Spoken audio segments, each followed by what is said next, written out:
एक गांव में अभय नाम का एक मछुआरा रहता था। वह न केवल अपने काम में माहिर था, बल्कि उसका हृदय भी गंगा की तरह पवित्र था। वह हर रोज मछलियां पकड़ने जाता। अभय ने अपना जाल नदी में फेंका। कुछ ही देर में जाल भारी हो गया। जब उसने उसे खींचा तो उसमें दर्जनों चांदी जैसी चमकती मछलियां थीं। अरे वाह, आज तो ईश्वर की बड़ी कृपा है। इतनी मछलियां मेरे और मेरे पड़ोसियों के लिए काफी है। बस आज के लिए इतना ही। तभी गांव का एक दूसरा लालची मछुआरा रघु वहां आया। उसके पास मछलियां कम थी और चेहरे पर ईर्ष्या ज्यादा। अरे अबे भाई, तुम भी पागल हो। तुम्हारे जाल में तो सोना बरसता है और तुम आधे घंटे में ही घर भाग जाते हो। अगर तुम 2 बार और जाल डालो तो शहर के सबसे अमीर आदमी बन सकते हो। नहीं नहीं रघु भाई, पेट भरने के लिए रोटी चाहिए, तिजोरी भरने के लिए नहीं। जितनी मेरी जरूरत है उतनी मुझे मिल गई है। लालच तो वह दलदल है जिसमें इंसान जितना दस्ता है उतना ही प्यासा रहता है। मुझे सुकून की नींद चाहिए, सोने के सिक्के नहीं। हाँ मित्र, वास्तव में तुम उतनी ही मछलियां पकड़ते हो जितनी तुम्हें जरूरत होती है। और देखो, और दूसरे मछुआरे मछलियां पकड़ने के बाद भी दूसरे तालाब में जाल डालते हैं। अभय चेहरे पर वही मुस्कान लेकर बाजार की तरफ चला गया। शाम को अभय अपने छोटे से घर में मिट्टी के चूल्हे पर रोटियां बना रहा था। तभी गांव का मुखिया वहां पहुंचा। मुखिया अभय को बहुत मानता था। अभय बेटा, कब तक इस अकेलेपन की आग में अपनी जवानी झोंकते रहोगे? अब तुम जवान हो गए हो, कमाते भी अच्छा हो। अब एक सुंदर सी बहू घर ले आओ जो तुम्हारे लिए ये रोटियां बनाए। मुखिया जी, आप तो जानते हैं ना, मैं अनाथ हूँ। मेरा आगे पीछे कोई नहीं, और फिर आप ही तो मेरे पिता समान हैं। अगर आपको कोई लड़की पसंद आए तो मैं मना नहीं करूँगा। अरे रहने दो, मैंने तुम्हें 10 लड़कियां दिखाई, पर तुम तो सादगी के पीछे छिपकर किसी राजकुमारी के सपने देखते हो। तुम्हारी आंखों में वो चमक है जो साधारण घर की लड़कियों के लिए नहीं है।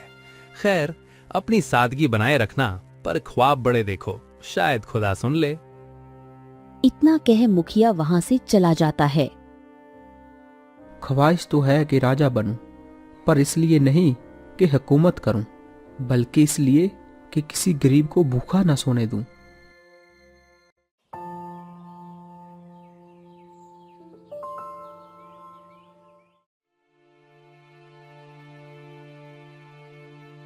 हर रोज की तरह अभय जाल लेकर नदी पर गया और उसने जाल नदी में डाला। तभी झाड़ियों से आवाज आती है। अभय झाड़ियों की तरफ देखता है तो अभय ने एक अद्भुत नजारा देखा। एक शिकारी के जाल में एक ऐसी चिड़िया फंसी थी जिसके पंख शुद्ध सोने की तरह चमक रहे थे। वह दर्द से फड़फड़ा रही थी। ओह, इस तरह की चिड़िया तो मैंने पूरे जीवन में कभी नहीं देखी। अभय का जाल मछलियों से भर गया था। उसने जाल बाहर निकाला और तुरंत उस चिड़िया के पास पहुंच गया। बचाओ, बचाओ कोई मुझे।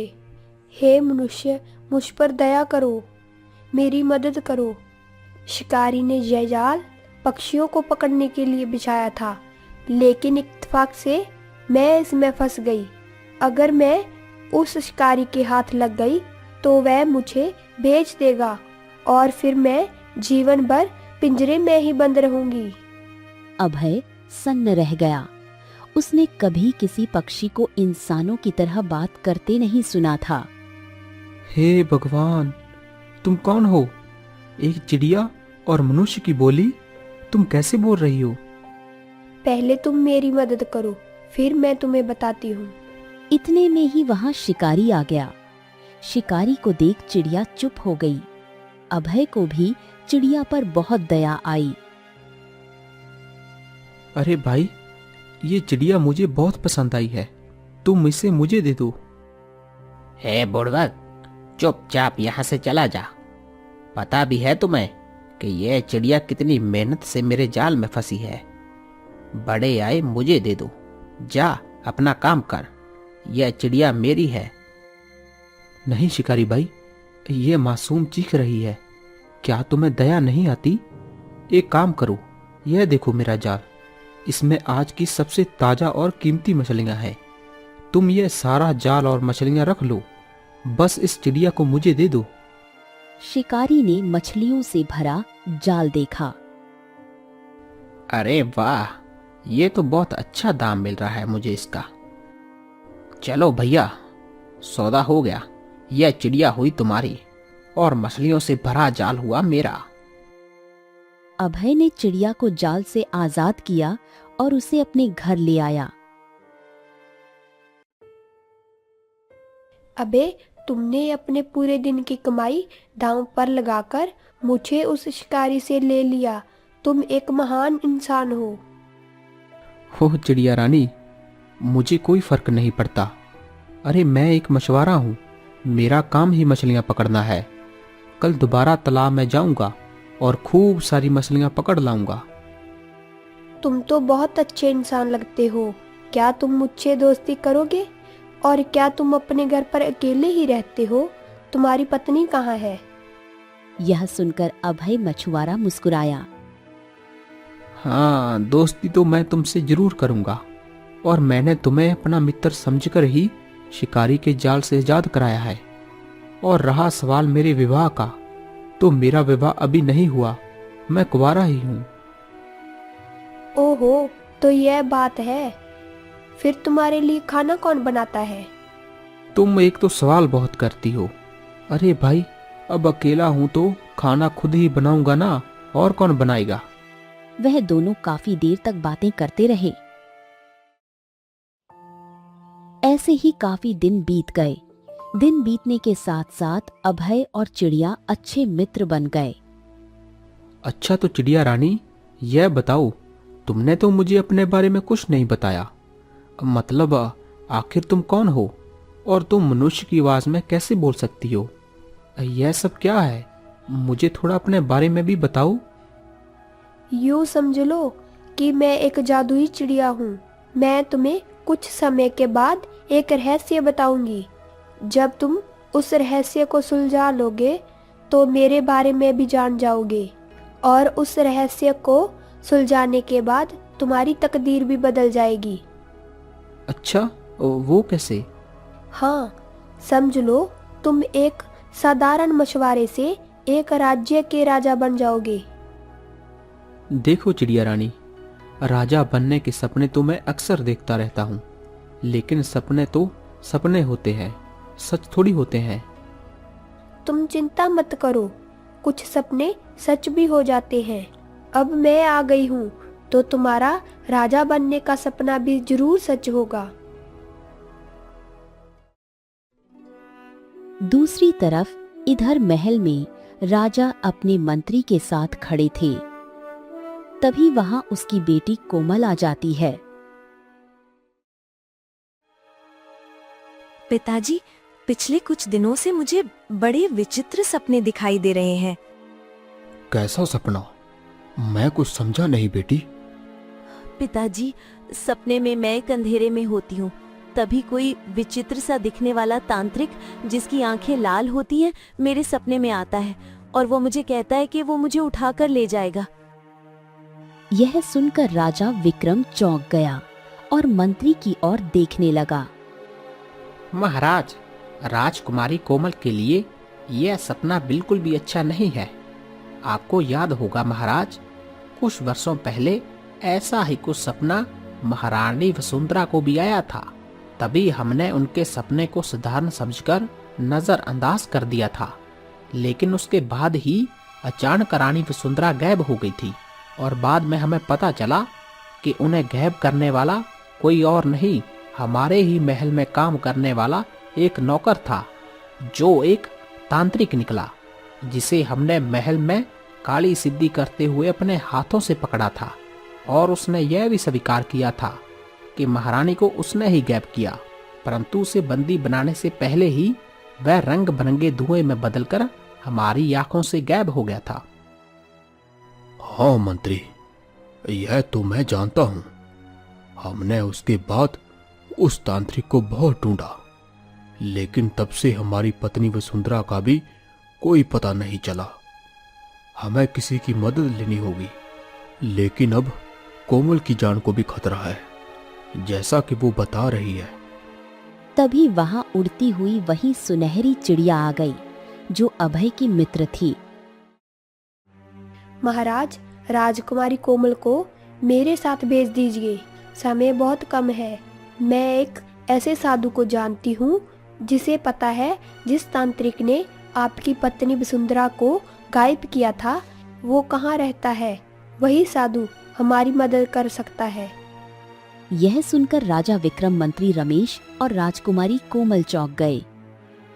महाराज, यह तो मुझे कोई तांत्रिक चाल लगती है।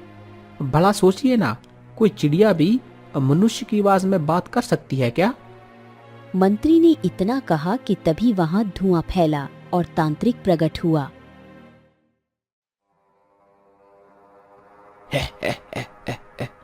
तुमने समय गवा दिया है। ओह, मेरी पुत्री को छोड़ दो तांत्रिक, नहीं तो मैं तेरी गर्दन धड़ से अलग कर दूंगा। मूर्ख राजा, पिछली बार मैं अपने मकसद में नाकाम हो गया था। अमर होने से बस एक कदम दूर होकर भी चूक गया था, परंतु इस बार मैं तेरी पुत्री राजकुमारी कोमल को उठाकर ले जाऊंगा और इसका इस्तेमाल कर मैं हमेशा हमेशा के लिए अमर हो जाऊंगा, क्योंकि जिस प्रकार की काली सिद्धि मैं कर रहा हूँ उसमें मुझे किसी राजवंश की बलि की आवश्यकता है। अगले ही पल तांत्रिक रंग बिरंगे धुएं में बदल गया और राजकुमारी को लेकर वहां से गायब हो गया। दूसरी ओर अभय अपने घर पर बैठा था कि तभी सुनहरी चिड़िया उड़ती हुई आ गई। हो, ये लो, यहाँ है महारानी जी। कहाँ चली गई थी? मुझे तो लगा कि आप फुर हो गई हो, अब वापस नहीं आओगी, क्योंकि इससे पहले तुम कभी मुझसे इस तरह अलग नहीं हुई। कहाँ चली गई थी, बताओ मुझे। वो मैं तुम्हें बाद में बताऊंगी। तुम्हें याद है ना, कुछ समय पहले मैंने तुमसे कहा था कि मैं तुम्हें अपने बारे में बताऊंगी कि मैं मनुष्य की आवाज में कैसे बोल सकती हूँ और मेरा क्या रहस्य है, और यह भी कहा था कि अगर तुम उस रहस्य को सुलझाने में कामयाब हो गए तो तुम्हारी तकदीर बदल सकती है। हाँ हाँ, याद है मुझे। तो फिर मेरी बात ध्यान से सुनो। हमारे राज्य के राजा विक्रम की पत्नी कुछ समय पहले गायब हो गई थी। उन्हें गायब करने वाला और कोई नहीं बल्कि उनके महल में ही काम करने वाला एक कर्मचारी था, जो असल में एक तांत्रिक था। उसे अपनी सिद्धि के लिए राजवंश के किसी मनुष्य की बलि की आवश्यकता थी। वो रानी वसुंधरा को महल से उठाकर एक गुफा में ले गया। राजा विक्रम ने रानी वसुंधरा को बहुत ढूंढा, लेकिन उसे तांत्रिक का कोई पता नहीं चला। लेकिन अभी कुछ देर पहले वही तांत्रिक राजा की इकलौती पुत्री कोमल को उठाकर ले गया है। अब वह राजकुमारी को अपनी काली शक्तियों के लिए इस्तेमाल करेगा और हमेशा के लिए अमर हो जाएगा। अगर ऐसा हो गया तो वह संसार में तबाही मचा देगा। ओह, यह तो बहुत बुरी खबर है, लेकिन इसमें मैं क्या कर सकता हूँ? तुम बहुत कुछ कर सकते हो। तुम राजकुमारी कोमल को आजाद करवा सकते हो। क्या? कैसी बात कर रही हो? लेकिन मैं तो एक साधारण सा मछुआरा हूँ। तुम साधारण नहीं हो। तुमने अपने पूरे दिन की कमाई देकर मुझे आजाद करवाया और अपने घर में अपने परिवार की तरह रखा। तुम्हारे मन में अच्छाई है, और केवल वही मनुष्य उस तांत्रिक को हरा सकता है जिसके मन में सच्चाई हो। मैं जानती हूँ कि वह तांत्रिक एक गुप्त गुफा में रहता है, लेकिन उसका ठिकाना एक साधु जानता है, और मैं जानती हूँ कि वह साधु कहाँ रहते हैं। यह सुनकर अभय गहरी सोच में डूब गया। हाँ ठीक है, अगर ऐसी बात है तो मैं महाराज की मदद करने के लिए तैयार हूँ। सुनहरी चिड़िया अभय को घने जंगल में ले गई। जंगल में एक साधु वृक्ष के नीचे बैठा था। साधु ने चिड़िया को देखा और रहस्यमयी अंदाज में बोला, तो आखिरकार तुम उस मनुष्य को ढूंढ ही लाई। साधु महाराज, क्या आप इस सुनहरी चिड़िया को पहले से जानते हैं? हाँ, कुछ समय पहले सुनहरी चिड़िया एक तांत्रिक के चुंगल से आजाद होकर मेरे पास आई थी। तब मैंने ही कहा था कि उस तांत्रिक का अंत केवल वही मनुष्य कर सकता है जिसका मन सोने की तरह शुद्ध हो। लेकिन तुमने तो मुझे बताया ही नहीं कि तुम तांत्रिक की कैद में थी। इसका मतलब यह हुआ कि तुम तो उस गुफा को जानती होगी कि वह गुफा कहाँ है, कैसी है। लेकिन यह बताओ, फिर तुमने मुझसे ये क्यों कहा कि साधु महाराज गुफा के बारे में जानते हैं? इस सवाल का जवाब मैं देता हूँ बेटा। देखो, दरअसल में वह तांत्रिक बहुत शक्तिशाली है।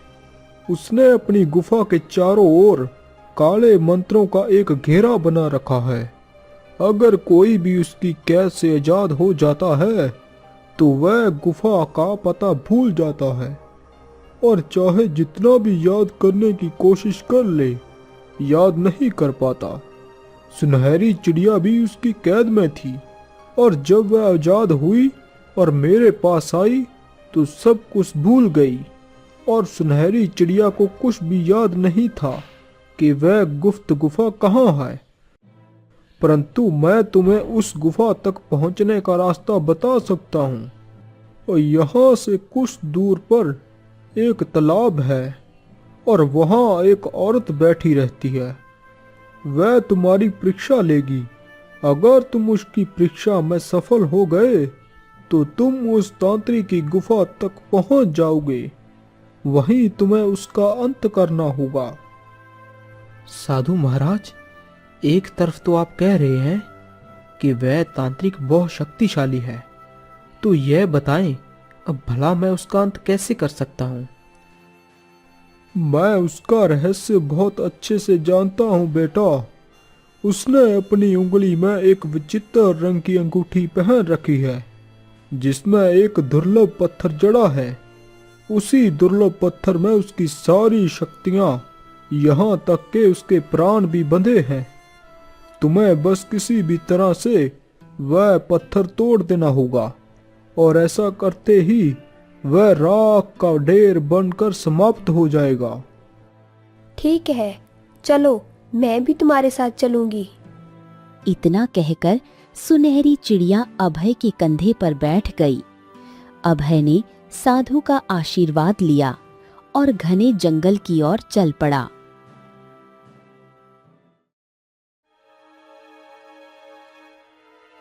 कुछ देर बाद अभय एक तालाब के किनारे खड़ा था, जहां पर एक बूढ़ी औरत बैठी थी। बेटा, मुझे इस तालाब का पानी पिला दो। मैं वर्षों से प्यासी हूँ। जैसी आपकी इच्छा माता।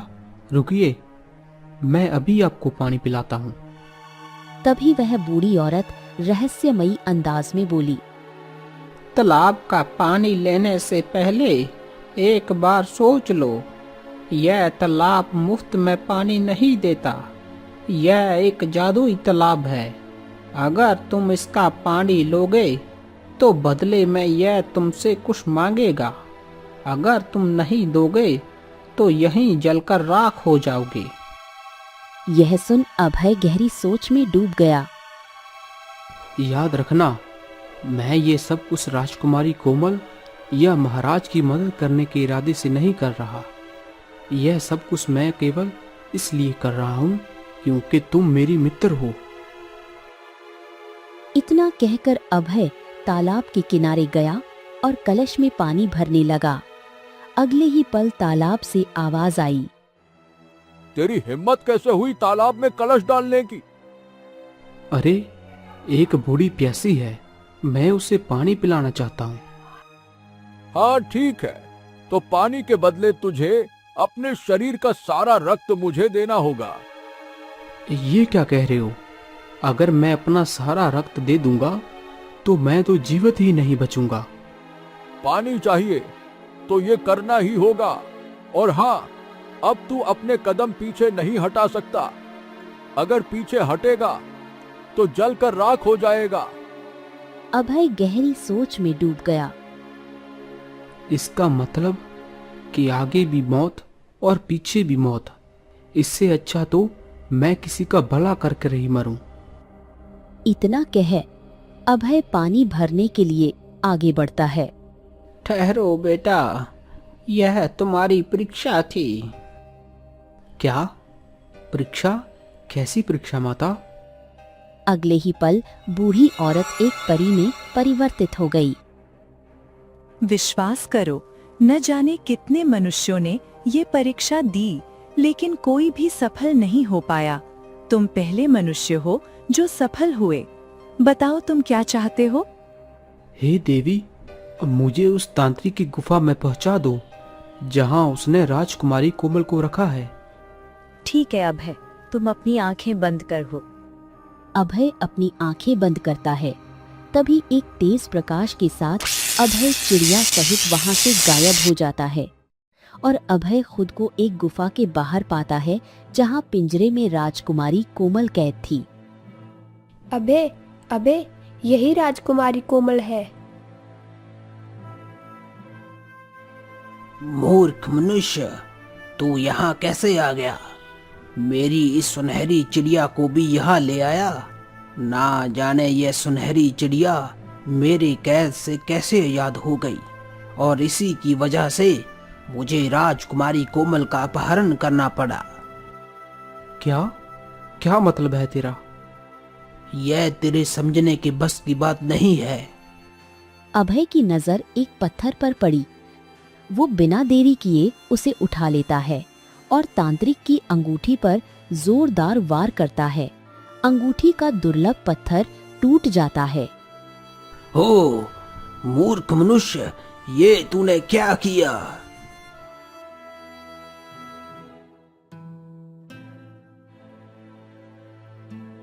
राजकुमारी कोमल पिंजरे से आजाद हो गई और प्रेम भरी नजरों से अभय को देखने लगी। मैंने तो उम्मीद ही छोड़ दी थी कि मैं अब कभी आजाद हो पाऊंगी। चलो अबे, अब राजकुमारी कोमल को उसके महल तक छोड़ो। अभय राजकुमारी कोमल को लेकर महल पहुंचा। राजकुमारी कोमल को देखकर राजा विक्रम और मंत्री चौंक गए। हो, मेरी पुत्री, तुम्हें देखकर हमें कितनी खुशी हो रही है, हम बता नहीं सकते। राजकुमारी कोमल ने सारी घटना अपने पिता को बताई। महाराज, अभय का धन्यवाद करो, इसी की वजह से राजकुमारी वापस आई है। धन्यवाद अब्बे बेटा, तुम्हारी वजह से ही आज मेरी पुत्री जीवित है।